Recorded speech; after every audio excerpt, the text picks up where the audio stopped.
Já saí botando piercing, fazendo tatuagem, tudo no mesmo dia, pagando isso para todo mundo. Tudo, de novo, que me é lícito, tudo me é lícito, mas nem tudo me convém. Então eu ajudei muitas pessoas também a se mutilarem. Porque a tatuagem, pastor, isso é automutilação. Olha isso aqui. As pessoas me perguntam, por que você nunca pagou uma tatuagem sua? Eu já tentei apagar, porque eu tenho tatuagens que são consagradas. Essa tatuagem aqui, ela me incomodava demais, que é um pentagrama, era de consagração, esse pentagrama na bruxaria. Já foi feito por causa disso. Sim, Era tipo um ritual. sim, era um ritual, um pacto de sangue mesmo. As pessoas, elas acham que tatuagem é... Tem igreja que tá até liberando o pessoal fazer. Tem pastores que fazem até tatuagem. O que você acha disso? O que eu acho disso? Eu tenho um estudo sobre isso, pastor. A tatuagem, ela... Lembra que eu falei da raiz de rejeição aqui, né? A tatuagem, ela é uma automutilação. Ninguém entende isso. Porque dói. Ah, mas eu vou aplicar anestesia, tá? E depois, dói. Porque o Senhor fala na palavra dele para a gente não lacerar a carne. Não lacerar a carne pelos mortos. O Senhor, ele fala isso na palavra dele, ele deixa isso. Agora, o meu coração, ele fica temeroso com um cristão que chega e fala assim, Cleide, eu vou fazer uma tatuagem. Aí eu olho assim, aí eles olham para mim e falam, não? Aí eu falo, tudo lhe é lícito, meu irmão. Mas lhe convém? Vamos sentar aqui, vamos conversar. Pastor, quando se rasga a carne, que cai o sangue, é um pacto, é um ritual. Você está pactuando a sua vida com a do outro. Você amarra a sua vida. Todo mundo acha que a ligadura de almas é só na conjunção carnal. Mas uma tatuagem deixa sua alma ligada assim, a do outro. A do que tá tatuando. Exatamente. Você nem conhece a pessoa. Né? E como que uma pessoa vai rasgar a pele, deixar derramar o sangue? O Senhor, ele fala que o sangue que cai na terra, ele clama. E se você faz isso para Satanás, quem vai clamar do sangue? Né? Não existe, na minha concepção. Muitas pessoas já me criticaram, falaram: olha, Cleide, você fala de tatuagem como se você não tivesse tatuagem. Eu falo, se vocês soubessem a origem dessas tatuagens, vocês falariam: nossa, hoje você carrega as marcas de Cristo. Porque todas as vezes, pastor, que eu estava num momento de ira ou que algo não me agradava, eu ia lá e me tatuava. Todas as vezes que eu me sentia rejeitada, eu ia lá e me tatuava. Então as pessoas acham que a automutilação é só aquela que você vai se permitir cortar, né? Desmonta os adolescentes, pastor, eles desmontam o apontador de lápis e se cortam com aquela laminazinha quando eles não acham nada. É desse jeito. Mas isso daqui, ó, é automutilação. Por que que a Cleide tem autoridade para falar que tatuagem não é bom? É lícito, se você quiser, mas lhe convém. Porque eu já passei por todo esse processo. E eu digo, dói, derrama sangue. Liga você com a outra pessoa. A outra pessoa tá tocando no que é teu. É muito perigoso. É um alerta para as pessoas. A tatuagem, ela é automutilação. É ritual, é pacto de sangue. E eu falo isso mesmo com todas as letras. Falo porque eu vivi isso. E eu vivi a consequência disso. É muito perigoso, pastor. Você foi se afundando cada vez mais, né? Desde criança, já vendo lá o terreiro, depois sendo visitada, vamos dizer, pelo diabo, né? Por Sim. espíritos, fazendo tatuagem. Teve drogas também? Não sei se teve. Eu Ou nunca bebida. gostei de drogas, mas eu era viciada em álcool. E como foi como teve esse encontro com Jesus tão afundada assim? É possível a pessoa estar tão afundada e ter um encontro com Jesus? Olha, pastor, é possível. É possível, sim. Como é bom, né? Andar nos átrios do Senhor, né? Hoje em dia, o Senhor, ele trabalha de um jeito na minha vida, assim, que eu falo, Deus, só obrigado pela sua benignidade, pela tua misericórdia. Eu estava afundada, eu tive um comércio. Esse comércio, eu era uma especialista em filmes de terror. Esse comércio era uma hamburgueria. Essa hamburgueria, ela tinha uma temática de filme de terror. Então eu tinha uma abordagem de filmes de 1920 até os anos 2000 e pouco ali, que foi quando eu montei a hamburgueria. Então a minha hamburgueria ela virou referência temática em São Paulo. Muitas pessoas elas vinham de longe. Por quê, pastor Ariston? Porque eu sou uma gastrônoma, uma chefe de cozinha. Eu trabalhava travestida de personagem de filme de terror. Então eu me travestia de personagem de filme de terror, né? Eu mesmo fazia aquelas maquiagens, eu mesmo fazia tudo e trabalhava desse jeito. Então eu virei referência nisso, né? Infelizmente eu fui influência para muitas pessoas nesse quesito. E esse comércio ele era muito cheio. Tinha noite que eu não dava conta. Ao mesmo tempo que ele era muito cheio, ele era muito vazio também ao mesmo tempo. Porque só eu sabia, quando eu chegava na minha casa, o vazio que eu tinha, né? Por que que meu comércio era cheio? Porque eu sempre trabalhei com a música. Trabalhava com música, né? Tinha esses shows, né? Eu era a linha de frente de alguns, né? Eu já comandava algumas coisas e em um momento da minha vida eu virei uma produtora artística. Então eu alugava o espaço, ou então tinha o espaço cedido, tinha ali uma permuta com o dono da casa e nós fazíamos esses shows, né, de rock lá. Pastor, eu sempre amei a música.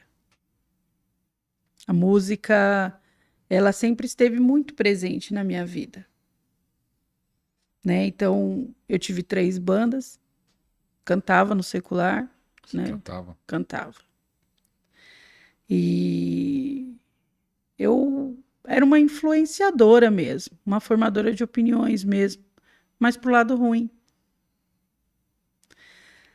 Quando um dia uma pessoa, ele vai até a minha hamburgueria, ele olha assim em volta e ele fala assim: "Olha, esse esse lugar aqui, enquanto você não mudar o formato desse lugar, ele não vai para frente". Imagina. Satanás ele traz o que para a vida? Orgulho e soberba. Tava cheia, transbordando disso. Eu fiquei tão brava com ele. Falei, imagina. Ele foi embora, eu não falei nada, que é uma pessoa muito querida. Ele foi embora, eu falei assim, imagina. Tá com inveja. Tá com inveja. Só que essa pessoa, ela se casa, né? Ele se converte, por isso que ele foi até a minha hamburgueria, ele se casa e ele tem um bebê. E esse bebê, ele serviu de condutor, né? Só muito, muito, muito. Deus é muito lindo. Ontem eu fui ministrar numa AD E lá eu encontrei uma pessoa muito querida, que no momento da minha vida, no meu trabalho, eu estava afundada no ocultismo. Essa pessoa, ela entrava dentro da minha sala e ela cantava louvores. Ela falava, chefinha, eu posso cantar louvor? Eu falava, ai, lá vem Miriam, um beijo. Lá vem a Miriam de novo. E ela cantava louvores. E eu lembro que ela cantava um louvor que eu não sei cantar direito, só ela que sabe, mas falava assim, ó: Fala, Daniel, o que aconteceu? Eu tenho uma cova. É lindo, né? E se eu chorar, o céu vai mover. E se eu chorar, Deus vai responder. E se eu chorar, Deus vai agir. Vai entrar na cova e o leão vai dormir. E ela cantava todas as vezes esse louvor para mim dentro da sala. E ontem foi muito lindo, porque desde que eu me converti, já tem muitos anos, eu não vi. E ontem eu tive a oportunidade de encontrar ela de novo. E foi um encontro assim que o céu moveu. O céu moveu ontem. Então eu agradeço muito a Deus porque Ele faz essas conexões.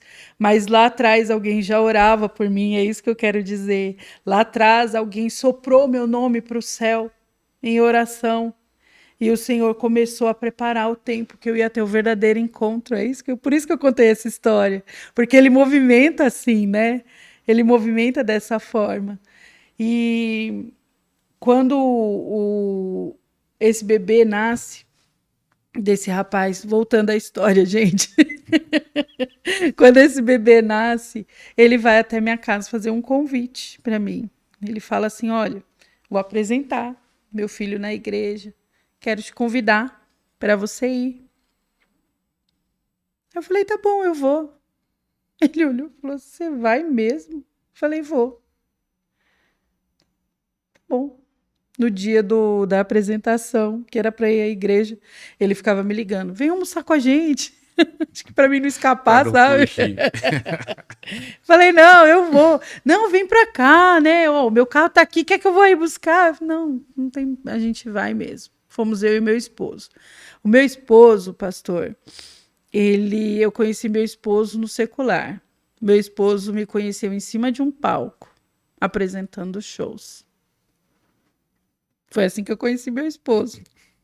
Mas ninguém não pode dizer que eu não fui encontrada. Eu fui encontrada.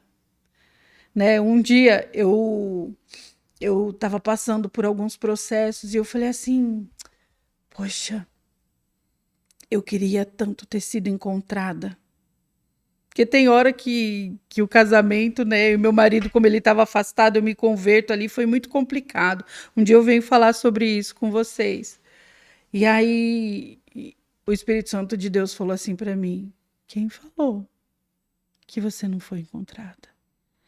Eu permiti que ele se afastasse de mim. Eu tive que me afastar dele para que você me conhecesse. Por quê?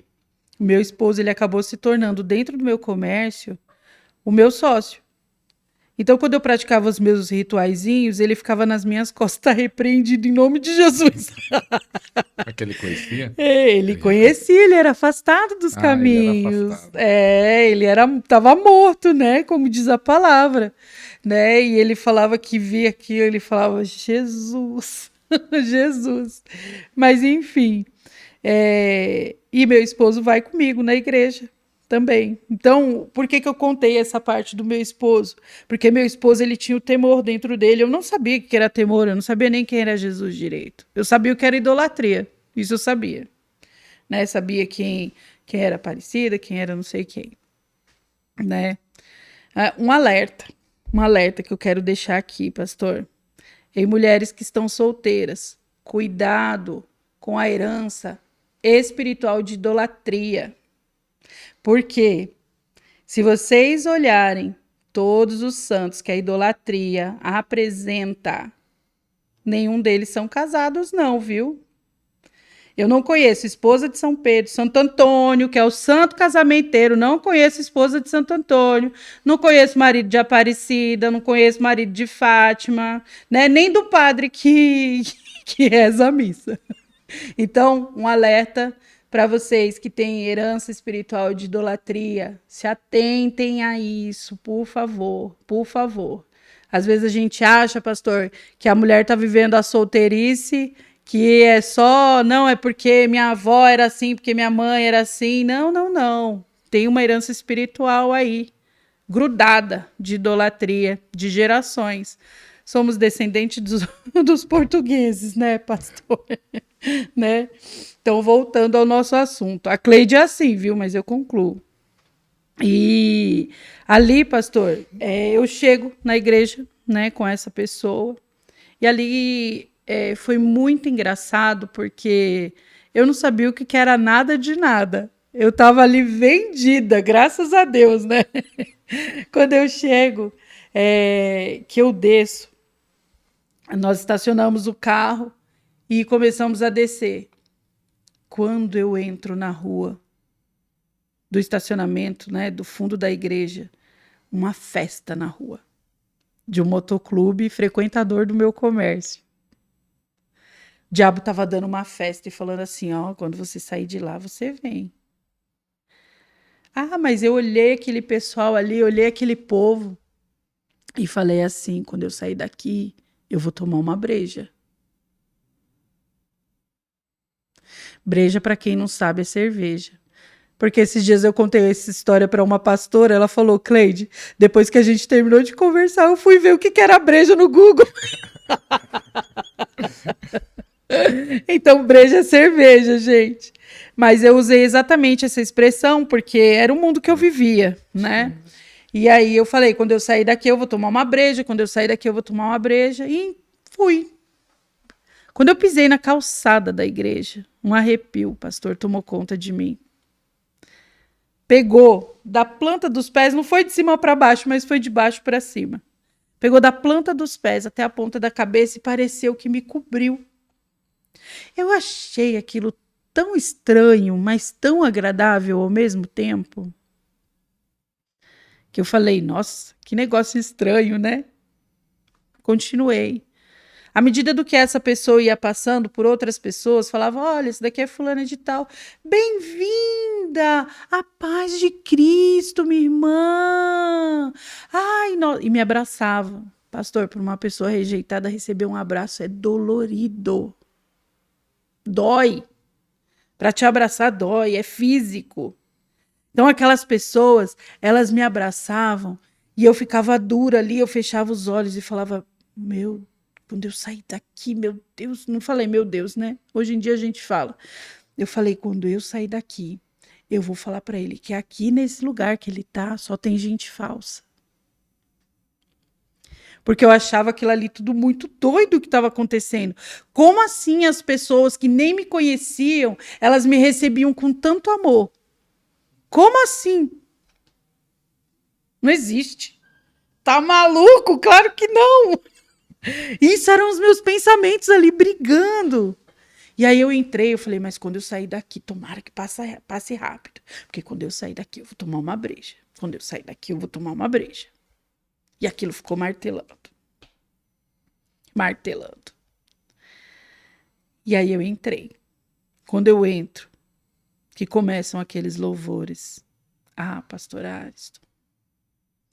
Me pegou. Até hoje eu me emociono. Me pegou de um jeito. E eu não consegui mais parar de chorar. O pastor entrou. Eu não entendi uma vírgula da palavra. Mas ele abria a boca, eu chorava. Ele abria a boca, eu chorava. E eu chorava, e eu chorava. E eu falei, meu Deus, o que está acontecendo comigo? Tô frouxa. Pensei, tô frouxa. Né? E ali vem a oportunidade.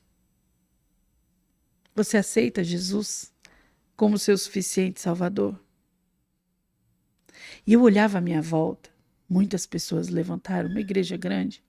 Muitas pessoas começaram a levantar e eu olhava e falava, qual que é o sentido dessas pessoas aceitarem o quê? O meu pensamento, ele brigava muito, porque estava aquele pensamento da breja. Ele estava brigando ali comigo o tempo inteiro. E aí eu olhava em volta e falava, por que essas pessoas estão levantando? Aceitando o quê?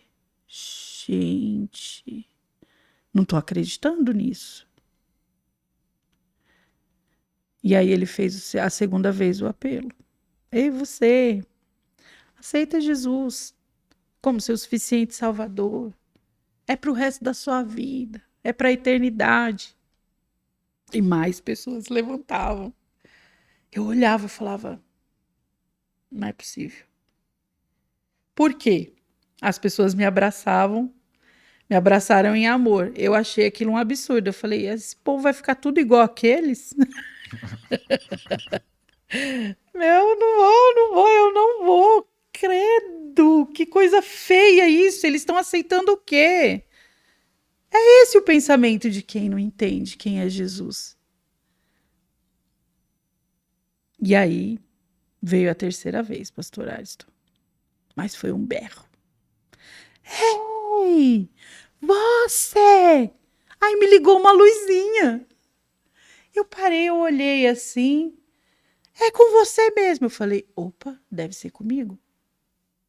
É com você que eu tô falando. Eu falei, é comigo mesmo. Não é que você quer. Você precisa aceitar Cristo hoje. É sua última chance. Pastor Ariston, parecia que tinha uma mola na minha cadeira. Mas foi uma impulsão para cima. Puf! Quando eu vi, eu levantei. Falei, meu Deus, o que aconteceu aqui, né? Eu falei, ei, eu levantei igual eles. Tudo isso passando na cabeça na hora. Eu nunca falei disso em lugar nenhum, assim, com tanto detalhe. E aí, meu esposo olha para mim e fala assim, você tá louca? Por quê? Meu esposo tinha o temor, lembra que eu falei disso antes? Ele tinha o temor, então ele sabia o que eu estava fazendo, eu não. Ele, você tá maluca?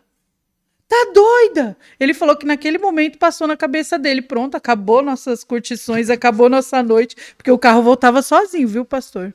Voltava sozinho o carro. Porque a gente bebia muito. E aí, eu levantei, aceitei Jesus ali, naquele momento. E foi incrível. Mas aquele pensamento ainda estava lá. Quando eu sair daqui, eu vou tomar uma breja. Tomara que termine logo. Mas quando você aceitou Jesus, sentiu alguma coisa? Eu senti uma coisa maravilhosamente incrível. Foi tudo muito maravilhoso, só que o pensamento não saiu, continuou, o pensamento continuava, firme e forte, firme e forte. E aí eu começo a virar as costas para ir embora daquele culto. Ele deu a bênção apostólica e começamos a virar para ir embora. Quando eu começo a virar para ir embora, esse pastor que já estava descendo do púlpito, ele volta para o púlpito. E ele faz, ei, você! Falei, é comigo de novo. Se aquela hora era comigo, agora também é. Eu olhei, aí meu esposo, vambora. Porque meu esposo tinha trauma de final de igreja. Agora ele fica lá por 2 horas no final do culto e não sai mais. Eu que falo, gente, a gente precisa dormir. E ele, vambora. Eu falei, pera, ele tá falando comigo. Ele é com você mesmo. Eu falei, viu, ele tá falando comigo. Ele falou, tá achando mesmo que veio aqui hoje, aceitou Jesus, entregou sua alma, seu corpo, para Jesus cuidar.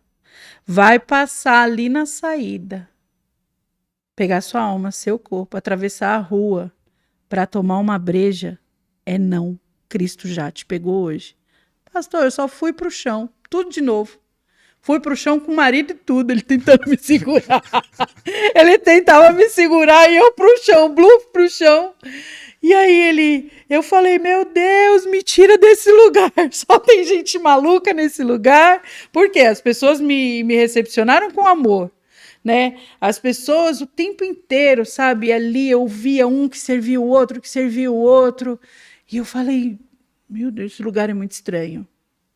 Porque eu estava acostumada só com lugares de dores, né? E aí eu, me tira desse lugar, Gabriel, me tira desse lugar, Gabriel, me tira daqui, só tem gente maluca. Quem contou isso pra ele? Porque eu não tinha, tava no meu pensamento, eu não tinha falado pra ninguém. Mas quem lê pensamento sabe de tudo, sabe como cuidar da gente na profundidade, né? E aí eu, não, me tira daqui, me tira daqui. Aí meu marido me tirou, meio eu cambaleando ali. Conclusão, gente, eu não tomei a breja, viu? Eu fui embora. Pastor Ares estão com 2 quentes e 3 fervendo na minha mão. Era a labareda de fogo que já estava me pegando ali, né? E eu chego em casa e ali eu já vinha vivendo umas semanas antes. Todas as vezes que eu bebia, eu caía de cama. Todas as vezes. E eu fui alcoólatra mesmo. Eu bebia demais. Bebia muito, muito, muito, muito, muito, né? Drogas ilícitas não é só aquilo que é proibido, o que não é também, né? Que é a bebida e o cigarro. Eu cheguei a fumar uma época da minha vida 3 maços de cigarro por dia. Era um atrás do outro, um ligadinho no outro. Tinha espaço, né? E era regado de bebida todos os dias, todos os dias. Então, eu estava ali, eu sei, pastor, que eu saí dali, passei no meio daquele povo, daquela festa mundana. Falei, eu quero ir embora, eu só quero ir embora daqui. E ali Cristo me pegou de verdade. Porque eu tentei beber de novo. Eu já não estava conseguindo fumar muito. Cristo, ele foi cuidando de mim. Né? Cristo e Deus mesmo foram cuidando de mim até antes de eu ter o verdadeiro encontro ali. Porque eu já não conseguia praticar algumas coisas. Cigarro, bebida, vícios mesmo. Porque os vícios, ele chama um abismo chama outro abismo mesmo, né? E aí eu saí dali e aí eu ficava de cama. E eu tentei beber mais por umas 2 ou 3 vezes, eu não consegui beber. A primeira vez que eu me sentei para tomar uma cerveja, eu sentei com o meu esposo. E aí eu abri a cerveja na hora que eu dei um gole. Pastor, eu nunca tomei veneno na minha vida, graças a Deus. Graças a Deus. Mas olha, se veneno tem sabor, era aquele o sabor que eu tinha tomado. Porque o Espírito Santo de Deus fez eu ter um repúdio por aquilo que estava entrando em mim, que eu cuspi, eu não aguentei tomar. E ali, pastor, começa um processo. Porque a minha hamburgueria ela era famosa. Ganhava dinheiro, além do que eu tinha. E aí começa um processo de eu não querer mais pisar dentro do meu comércio. Porque era tudo consagrado ali. Meu marido fala que ele via muitos vultos ali. Né? Então, eu comecei a sair de lá. Foi um processo mesmo. Meu marido chorava às vezes, falava, a gente vai passar fome. Pastor, passamos. Fome? Passamos fome. Porque fechou o negócio aí. Fechamos o negócio. Mas aí fechou o negócio com essa consciência que não agradava a Deus ou porque só sentindo que não... Eu né? não conseguia, porque eu sabia que eu não estava agradando o coração de Deus. Eu não entendia muito, porque foi um processo longo, porém eficaz ali. Não foi longo o processo, não, porque nosso processo é longo até o final da vida, né? Mas quando eu comecei a entender que aquele comércio, ele atingia diretamente o coração de Deus e que eu não estaria, sabe, de acordo, em conexão com o Pai Todo-Poderoso, que era essa conexão que eu queria, porque foi esse amor que me alcançou em intensidade, para eu entender o quanto que nós somos perdoados, né? E o quanto que nós amamos também é na mesma intensidade que nós precisamos fazer isso, né? Eu fechei Meu marido falava, a gente vai passar fome. E eu fechei mesmo. Nós fechamos. Decidimos fechar. Um pouco antes da pandemia, ainda avançamos um tempo, mas decidimos fechar. Né? Lá eu também trabalhava com shows dentro da minha hamburgueria.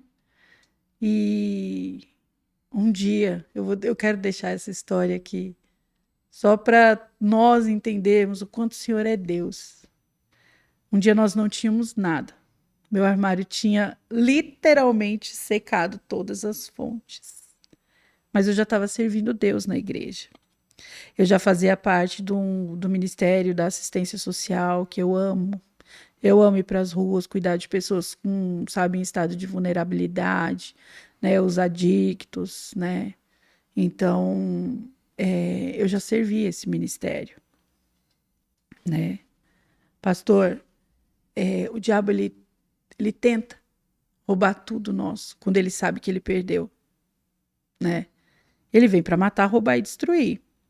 Se ele não pode te tocar para te matar, porque você já entende quem é Deus e quem te salvou, ele vai tentar te roubar. Se ele não conseguir te roubar, ele vai te destruir para não ficar nem para você e nem para ele. O importante é ele ver você mal. Ele quer isso. Ele quer destruição.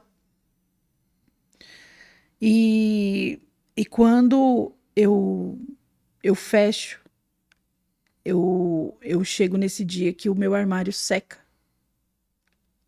E aí meu esposo vem e fala, amor, o que nós vamos comer hoje?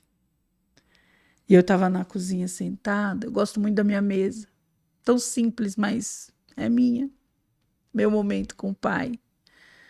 E eu falei, amor, eu não sei, eu tô comendo Jesus por enquanto. Eu não sei o que nós vamos comer. Quando o diabo tenta tocar nas nossas coisas, não me sobrava nada. Eu cuidava das pessoas na rua, pastor Ariston. E o que sobrava delas era o que eu usava. As roupas furadas, manchadas, rasgadas. Eu ia de chinelo para a igreja quando meu tênis acabava. E falava, gente, olha, eu não posso ir para a ação de chinelo, posso pegar um tênis? Pode. Porque lembra, quem serve a Satanás tem orgulho e soberba. Então eu não queria falar para o meu irmão que eu estava passando necessidade. Ninguém sabia. Não. É triste isso, né? É Você muito não pediu triste. ajuda para a igreja. Igreja, estou precisando aqui. No início, não. E depois eu pedi ajuda e me acostumei com a ajuda e não queria me mover. E aí é óbvio que Deus ele começa a te tratar nisso. E aí pronto, quem tem uma raiz de rejeição vai se sentir mais rejeitado ainda porque as pessoas não querem me ajudar, eu sou vítima. Meu Deus. Deus ele só quer que a gente seja ativo. Para ele nos prosperar. Um dia a minha pastora ela me falou assim, eu estava numa dificuldade grande. Já vou voltar nessa história da fome. Estava numa dificuldade muito grande. E eu sentei com ela para ver se ela me ajudava. Ela olhou para mim. Ela falou, querida, você trabalha com o quê? Eu falei, com gastronomia. Eu ainda não era psicanalista. Aí ela falou assim, continue. Eu olhei para ela. Ela falou assim, filha, deixa eu te falar uma coisa. Quem anda comigo, verdadeiramente, quem está debaixo da minha nuvem, dificilmente não prospera. E ali eu entendi que não é com a força do nosso braço, mas é a nossa fé em movimento que vai nos ligar às coisas boas dessa terra. Porque eu brinquei até aqui no começo, lá no céu as ruas são de ouro, né?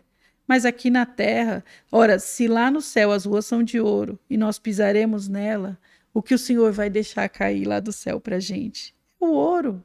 É o ouro que se tem na terra que você precisa mesmo. Você precisa do recurso, é isso que eu quero dizer. Né? E quando eu vejo meu armário vazio, eu falo, olha, eu tô comendo de Jesus. E eu sei. E eu sento na mesa e daqui a pouco chama no meu portão. Cleide. Meu esposo vai lá, atende, ele fala, É fulano. Falei, fulano. Era o presbítero da minha igreja.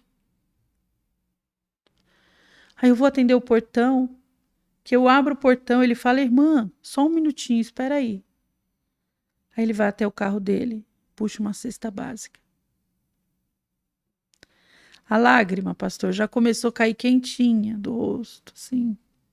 Eu olhando aquilo, parecia uma cena de filme vindo em câmera lenta à minha direção, porque eu não tinha nada, eu não tinha um grão de arroz dentro do meu armário para comer. Aquele dia. E aí aquele homem entrega aquela cesta na minha mão. E ele fala, assim como você cuida, o Senhor está te mandando te dizer que assim como você cuida dos dele na rua, hoje ele está cuidando de você. Pastor, eu caí com cesta e tudo pro chão, porque qualquer coisa eu vou pro chão também, viu? Qualquer coisa eu tô comendo um pozinho, eu gosto.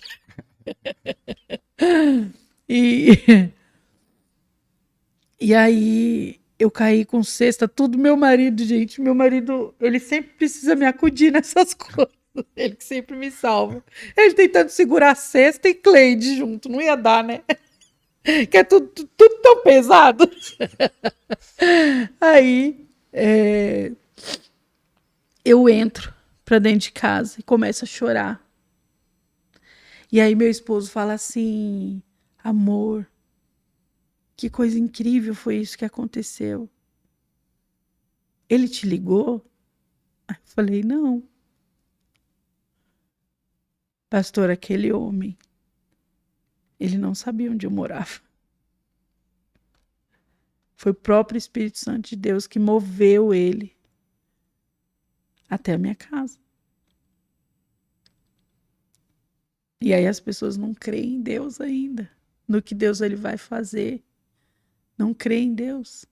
Meu Deus, se as pessoas soubessem o quanto Deus é lindo, generoso, cheiroso, majestoso.